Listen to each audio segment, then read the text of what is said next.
Alors j'ai commencé à m'intéresser à la biologie au lycée grâce à un professeur assez exceptionnel qui m'avait un petit peu fait comprendre de quoi il s'agissait. Parce que la vie, en fait, c'est une somme extraordinairement complexe et coordonnée de réactions chimiques qui se perpétuent par reproduction depuis des milliards d'années. Et c'est ça qui anime et qui rend intéressante la planète sur laquelle on est.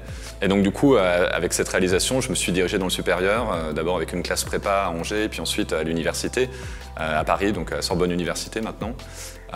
Et maintenant, ce que j'étudie, c'est les mécanismes moléculaires qui sont à la base de la stabilité et l'évolution des génomes. Le mieux, c'est que je vous montre.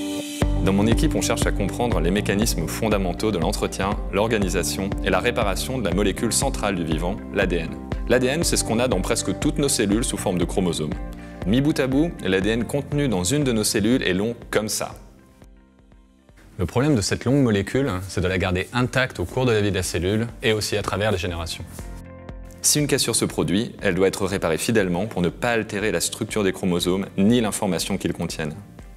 Un mécanisme universel de réparation est la recombinaison homologue. Ce mécanisme utilise l'information d'une molécule identique intacte pour opérer la réparation, et elle doit identifier cette molécule dans le génome et dans le noyau. Ce sont les mécanismes moléculaires de cette recherche d'homologie qui s'apparentent à la recherche d'une aiguille dans une botte de foin que nous étudions. Et pour ça, notre plus grand allié, c'est la levure. Pour la faire parler, on lui fait subir tout un tas de misères. On la dissèque, on l'agite, on la congèle et on extrait et analyse son ADN. Alors pourquoi la levure ? Parce qu'on peut modifier son génome à façon et obtenir rapidement des réponses à nos questions pour valider ou invalider nos hypothèses.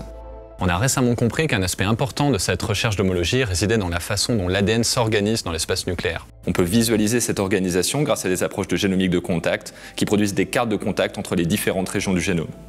On a notamment pu montrer que des mécanismes moléculaires qui organisent l'ADN comme une corde d'alpiniste plutôt que comme un plat de spaghettis orientaient la recherche et limitaient le risque d'erreur. Ce que j'aime dans mon travail, c'est que c'est une source d'inspiration qui va au-delà juste du domaine d'études. C'est la réalisation que la vie est fondamentalement coopératrice, que ce soit à l'échelle moléculaire au sein d'une cellule ou entre les cellules d'un organisme tel que nous. Et que cette réalisation, elle est puissante et elle est utile dans la vie de tous les jours. Pour moi, j'en bénéficie et en même temps, je pense qu'on aurait tous aussi beaucoup à y gagner, à s'en inspirer pour mieux organiser notre vie en société.